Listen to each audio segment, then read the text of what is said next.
वैसे तो हमारे दर्शक सब जानते ही हैं कि आरसीएम क्या है क्या नहीं जो भी था। इस समय पूरे देश में है कोरोना महामारी, और कोरोना महामारी के बीच अगर किसी इंडस्ट्री को सबसे ज़्यादा नुकसान हुआ है तो वो है हमारी फिल्म इंडस्ट्री। जी हाँ, भोजपुरी फिल्म इंडस्ट्री और एल्बम इंडस्ट्री।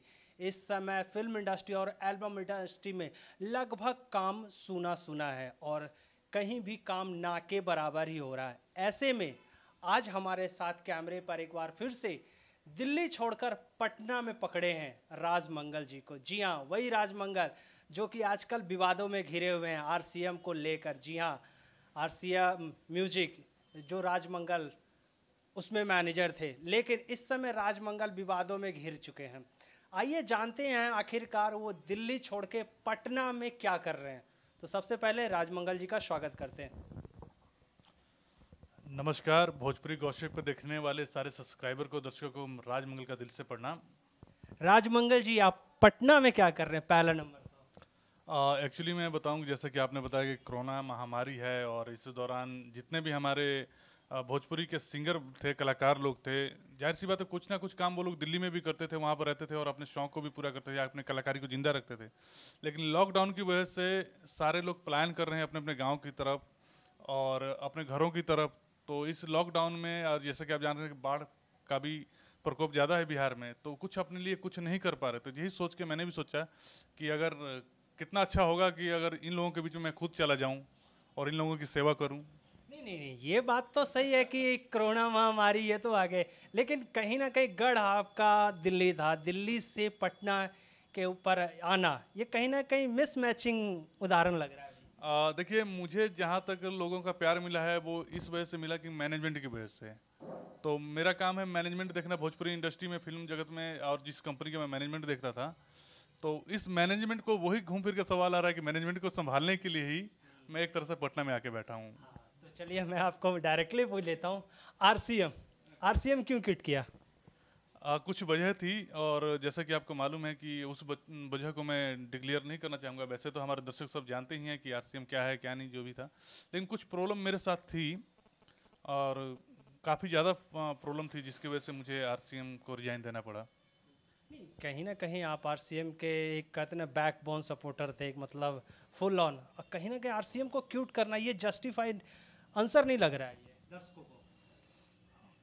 होता है कई बार कि इंसान के कभी जैसे कि हालात ऐसे हो जाते हैं कि अगर कोई चारों तरफ से सपोर्ट नहीं मिलता है तो इंसान को भी कुछ अपने लिए सोचना पड़ता है। तो मुझे भी ऐसा लगा कि हाँ, अब मेरा भविष्य यहाँ पर नहीं है, तो मुझे भी वहाँ से फिर क्यूट करना पड़ा। नहीं, फिर आप भविष्य की बात करते हैं तो आप वहाँ का जो एक सीनियर मैनेजर है वो अपने भविष्य को लेकर इस तरीके की बातें कर रहा हो, और फिर क्यों आप मतलब वो चीज़ें अंदर की मत निकलवाइए जनता के सामने। मैं विवादों में ज़्यादा वैसे भी फंस चुका हूँ, तो ये चीज़ ज़्यादा नहीं होने करना चाहता हूँ। लेकिन बाकी आप भी समझदार हैं, ऑडियंस भी देख ही रही है, तो कुछ ना कुछ कारण ऐसा हुआ होगा जिसकी वजह से मुझे वहाँ से निकलना पड़ा। चलिए कोई बात नहीं, ये तो सस्पेंस, खैर आरसीएम का सस्पेंस बरकरार ही रहेगा। लेकिन पटना में आप, जहाँ मैं देख रहा हूँ लोटस का टी शर्ट है, काफ़ी खूबसूरत ब्लू कलर का है, तो लोटस का टी शर्ट क्यों पहना?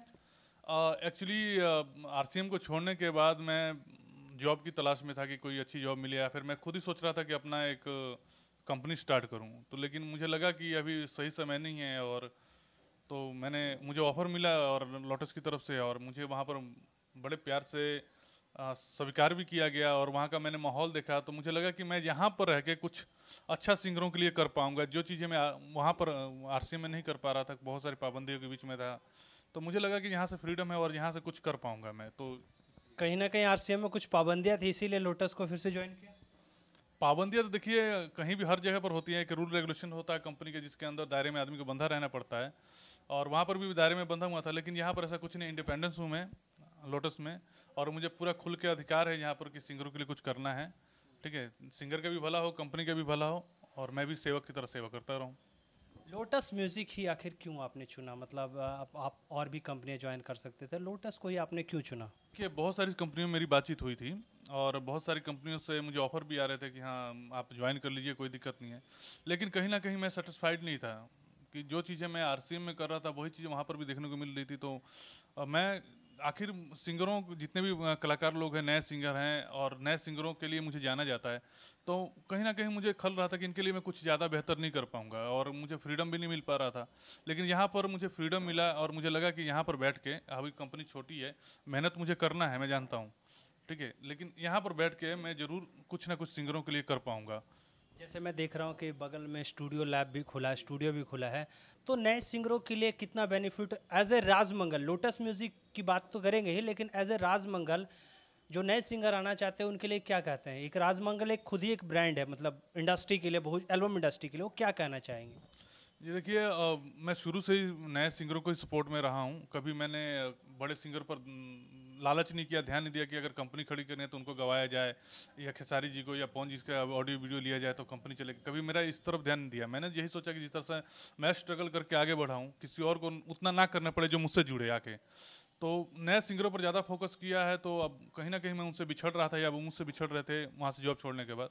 तो उनके लिए एक अच्छा सुनहरा अवसर सिंगरों के लिए मिला, मुझे भी अपॉर्चुनिटी मिली कि मैं उनके लिए कुछ बेहतर कर पाऊँ। अब देखिए, मुझे सिंगर के अमीरी गरीबी से तो मतलब है नहीं, मुझे क्या है, टैलेंट से मतलब, कलाकारी से मतलब। अगर कोई अच्छा सिंगर आता है और उसके अंदर टैलेंट है तो मैं उसके साथ हमेशा हूँ, और हम बाकी सिंगरों के साथ भी हमेशा था, आप सब जानते हैं, और आज भी मैं साथ में खड़ा हूँ नए सिंगरों के साथ।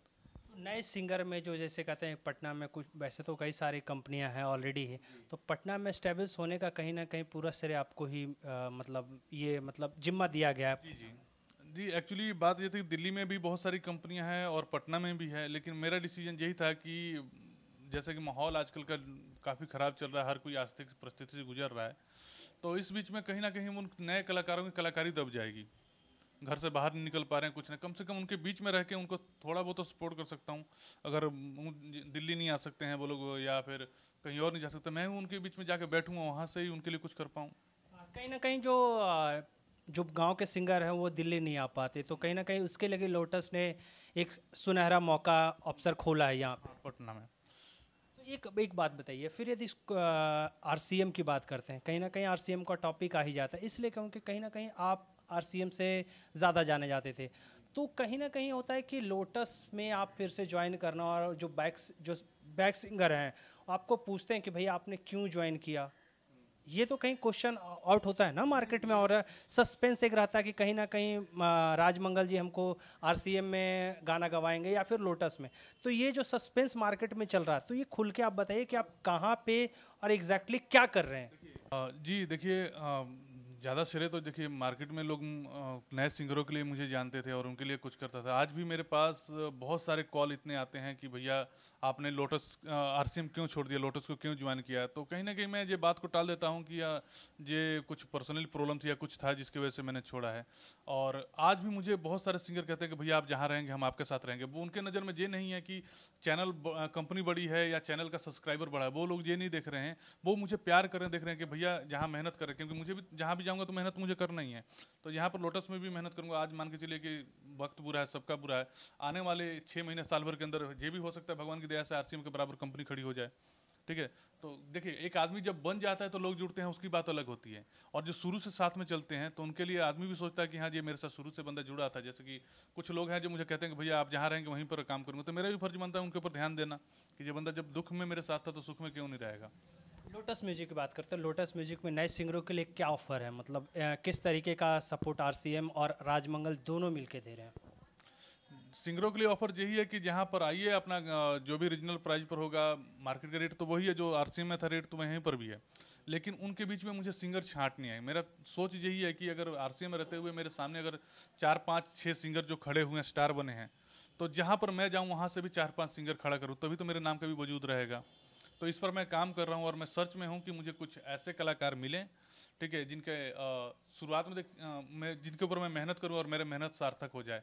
वैसे तो आज की डेट में हर तरह का सिंगर है, बहुत सारे सिंगर है, लेकिन आदमी सब पर तो काम करेगा ही करेगा, लेकिन जब तक उसके अंदर से कुछ मुझे दिखाई नहीं देगा तब तक मैं उसके ऊपर कैसे करूँगा। तो उसके लिए ज़रूरी है कि वो मुझसे जुड़े, मेरे पास आएँ। तो लोटस म्यूजिक का ऑफिस कहाँ पे है पटना में, थोड़ा सा आप डिटेल बता दीजिए ताकि लोगों को आने में यहाँ पे सुविधा महसूस हो। लोटस म्यूजिक का एक ऑफिस तो है, हेड ऑफिस जो है दिल्ली में, लक्ष्मी नगर में, सकरपुर ब्लॉक के सामने, अग्रवाल स्वीट्स के ऊपर, और दूसरा ब्रांच जो है कंकड़ बाग में है। कंकड़ बाग पटना सिटी, जो राजेंद्र नगर रेलवे स्टेशन है उसके फ्लाईओवर के बगल में ही है। बजरंग टिम्बर है, सोनपुर सदन बिल्डिंग है, और सत्या कुछ सत्यवती कॉम्प्लेक्स के ऑपोजिट में है। चलिए सर, ये तो बहुत बहुत अच्छी बात है, लेकिन सिंगरों की बात करते हैं एक बार फिर से। सिंगर ही क्यों चुनिंदा सिंगर जो यहाँ पे नए बल्गरिटी की बात होती है, सिंगर लोग बर्गर गाते हैं, तो लोटस में बल्गर को ध्यान में रखा जाएगा या फिर इसको हटाया जाएगा, क्या है ये? देखिए, अगर मार्केटिंग पर्पज पर देखा जाए तो कोई भी कंपनी है मार्केट को देखती है कि मार्केट में क्या दौर चल रहा है। एक ज़माना था कि हाँ, मैं आज से पीछे जाता हूँ 2014-15 में, कि गाने अच्छे तो होते थे लेकिन सारे सी शॉर्ट जो वीडियो के होते थे बल्गर होते थे, अश्लील टाइप के होते थे। लेकिन बीच में फिर दौर आया कि गाने बल्गर होने लगे, सीन अच्छे होने लगे। अब ये दौर आया हुआ है कि सीन भी और गाने भी सारे अच्छे चल रहे हैं।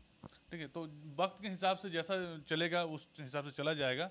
ठीक है ना। अब जिसमें ऑडियंस खुश है वही काम करेंगे हम।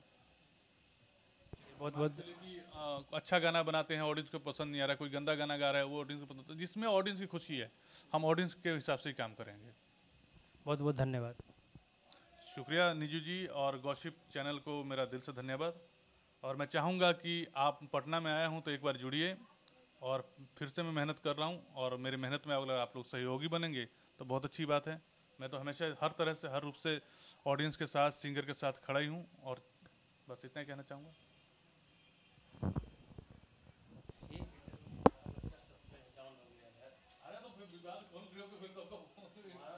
डाउन है तुम्हारा, बहुत डाउन है। तुम पहले कितना खुल कर बोलते थे, तो ऐसा लग रहा है फिर मैं सारा सस्पेंशन में हूँ कि मैं सही पूछ रहा हूँ कि तू भाई गलत है।